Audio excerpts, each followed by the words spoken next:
This guitar has taught me so much.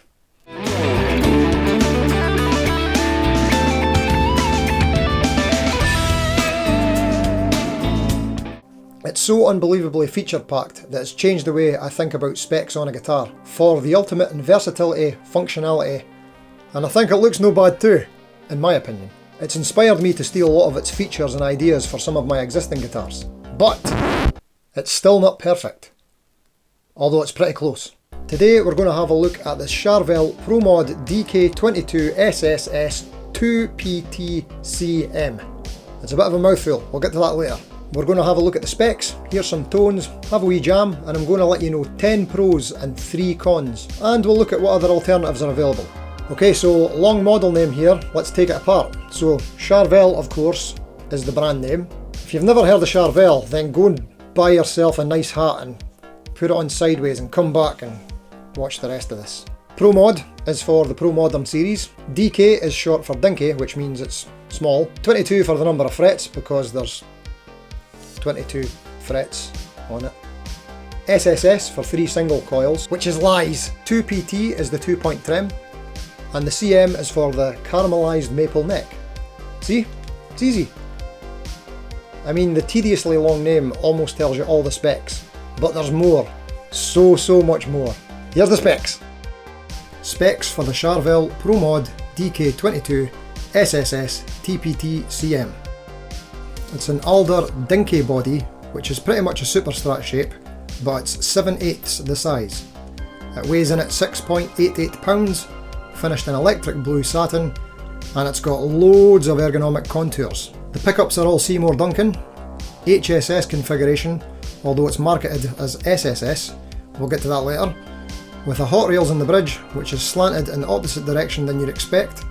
The middle and neck are a pair of flat strat SSL 6s, with the neck pickup being the RWRP one, which is genius. More on that later too. We've got a 5-way selector switch, a 500k EVH Bourne's low friction volume pot, and a no-load tone pot. We've got a bolt-on caramelised maple neck with graphite reinforcement. That's caramelised, not roasted. It's amazing what they can do with necks these days. Roasted, torrefied, smoked maple, barbecued. Personally, I've been putting mine in the air fryer recently. It's the healthier option, apparently.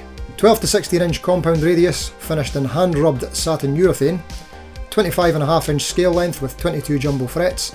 It also features one of the best, if not the best, rounded contour heel joints to help with that all-important upper fret access. And it has the Looong glow-in-the-dark fret markers on the top side of the neck. And rolled fingerboard edges. And a heel mount truss rod adjustment wheel. And a 42.86mm Graphtec Tusk XL nut. The hardware is all chrome finished.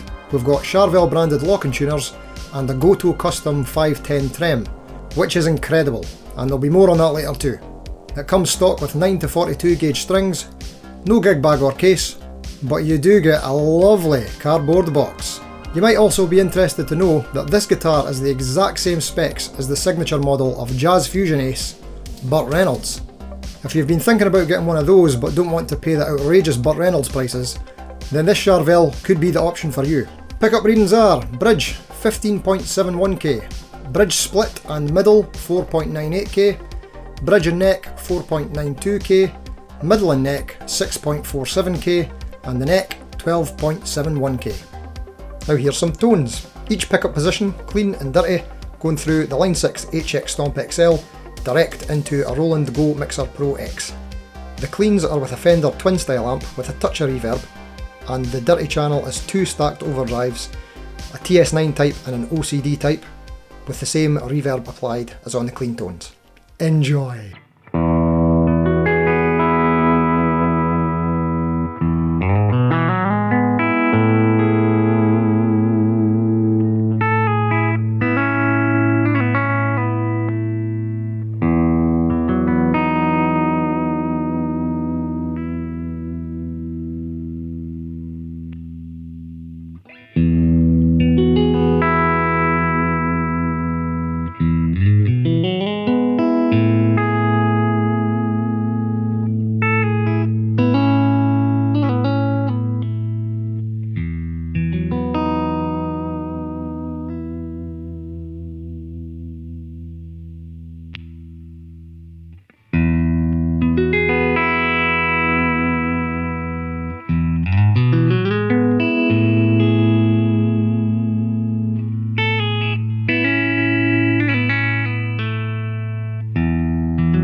Right, you've seen the specs, heard some tones, now here's 10 things I absolutely love about this guitar, in no particular order. Number 6, comfort. It's so comfortable. It's like wearing a Strat, lying on a lilo on a velvet cloud made of fluff. It's all these contours, the size and the weight. Awesome. Number 3, the trem. This is the single best 2-point trem I've ever used, ever. It's so smooth, you could pretty much do like almost Floyd Rose-esque dive bombs and squeals on it.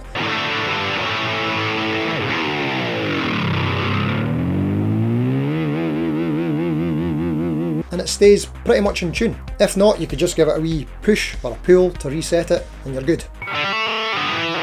I've since used this particular model. It's the Goto 510 FE1 TS. Put it on 2 other guitars, a Jet and a parts caster, and I'm about to put one on my USA Strat. Love it! Number 5, the switching. So it's not SSS because this one in the bridge is a dual rail humbucker. So it's HSS. With the 5-way selector switch, but 5 of the most usable tones ever for me. First position, do you want to call it first position? There's a big debate about that. We'll call it the first position. So position 1, full humbucker. Position 2 is the inner coil split and the middle pickup. Strat tones. Position 3, the middle position, which is the one that I very rarely use on a Strat, is the outer coil split with the neck pickup. So it does a very, very good impression of the middle position on a Telecaster. I find myself using this one lots. Position 4 is the middle and neck together, very Stratty. John Mayer, anyone? And position 5 is the neck. But it gets better than that. So you know how it's common for on a Strat for the middle pickup to be RWRP, reverse wound, reverse polarity, so that you can get hum cancelling on positions 2 and 4? Well, instead of that, what Charvel have done here is they've got the neck pickup as RWRP, which is genius, and here's why. Position 1, full humbucker, hum cancelling. Yay! Position 2, inner coil split and middle, hum cancelling. Yay! Position 3, outer coil split and RWRP neck, hum cancelling. Position 4, RWRP neck and middle, hum cancelling. And position 5, neck alone. This is not hum cancelling, but it's not very noisy. So 4 out of the 5 positions are hum cancelling. For gigs, that is fantastically usable. Yes! Genius! Sold. Number 1, the controls. The volume pot is an EVH Bourne's low friction pot, so it moves super fast and smooth. Great if you want to do some violining, or if you just need to change your volume fast. Some people might dislike this feature. Is that you? Let me know in the comments. The tone pot is a no load, so it's basically, when it's at 10, it's like bypassing the tone circuit. Is that right? Maybe you let me know about that in the comments as well. So it only becomes active from like 9 and back. You could feel it like clicking into place. There's a wee notch at number 10, which is useful to know you've got it in that position. Anyway, I love all this too. Number 9, locking tuners. Because locking tuners, they're great. Does anyone not like locking tuners? Come on, let me know in the comments. Number 2, some features of the neck. Caramelized maple? Yes please. Lumen lace side dots? Don't mind if I do. Rolled fretboard edges? What? I also like that it's the classic Strat headstock shape, because I must just be like a headstock snob. Also, the 22 frets are ideal. That means we can get this neck pickup up in the right position so that we can nail those more authentic Strat tones. Sometimes with the 24 fret guitars, comes down a bit further, and then this neck pickup has to be a bit further down, and it just doesn't sound quite the same. Number 4, the access at the heel joint. You just need to look at it to understand it. I've never felt a more comfortable access than this. It just feels really easy to play up these high frets, like it's nothing. The old dusty end of the fretboard, as they say. But who is they? Number 8, the overall aesthetics. It just looks great in my opinion. It's not too pointy, still looks kinda classy. The colour isn't too outrageous, but it's still quite striking. The pickup covers and controls in white complement the blue perfectly. So many other guitars just can't seem to get this thing right. The matte satin metallic finish, so it's got a little bit of shimmer. For me, it's the perfect balance of being a bit of a head turner, but still kinda understated. Number 11. Yeah, it looks like there's going to be 11 now. Graphtec Tusk XL nut. No doubt this plays a huge part in the tuning stability along with the trem and saddles. Number 7. The truss rod adjustment on the heel. The spoke wheel design. Again, this just needs to be on every guitar. I want this on every guitar. Can someone let me know in the comments if you think that this is not just the best place to access the truss rod, and why? I want to know. And finally, number 10. This jack socket access. I might be wrong with this and you can let me know in the comments, but I believe this jack socket was Guthrie Govan's idea when he was designing his signature Charvel. Totally genius move to move it to this position for running through your guitar strap for gigging. So it goes in there, like that, through the guitar strap, everybody's happy. Perfect angle. Can we also have this on every guitar from now on? Please. I mean, this is a total game changer of an improvement.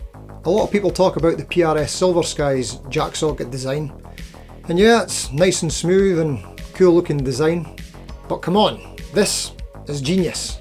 Plus, you have to take away some of the body material to accommodate this properly, which for some people will be a no-go, but I like it. You could then use a nice dense wood if you wanted to, but still keep the weight down a bit. Now, for 3 reasons why this is not my main gigging guitar, this time in particular order, 1 to 3.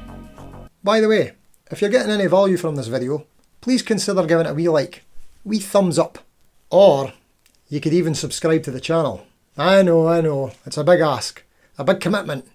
Maybe you're not ready for that yet. But I'll still be here if you change your mind later. Right, back to the stuffs. Number 1, the neck profile. It's just a wee bit too thin. I like the compound radius, it's a nice premium feature, but it's just a wee bit too shreddy for me. And I can't seem to get my funk on as much as I would like with it.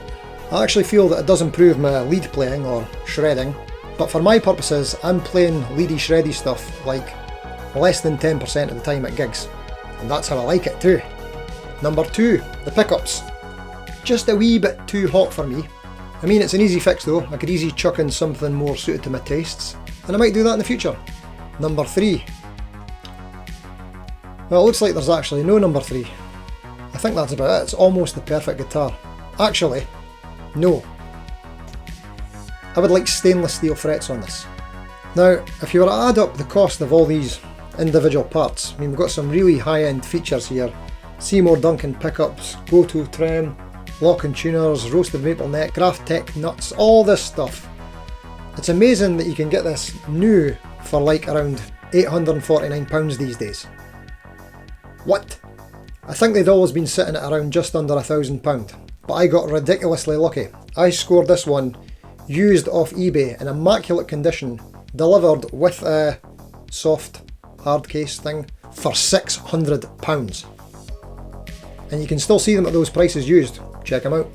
It also comes in gloss black and Pharaoh's gold, although the gold one's like almost impossible to find these days. And there's also a slightly different variation in natural with a mahogany body and a walnut veneer. Looks kinda nice. I think that one's got gold hardware, about the same price. So what's the competition?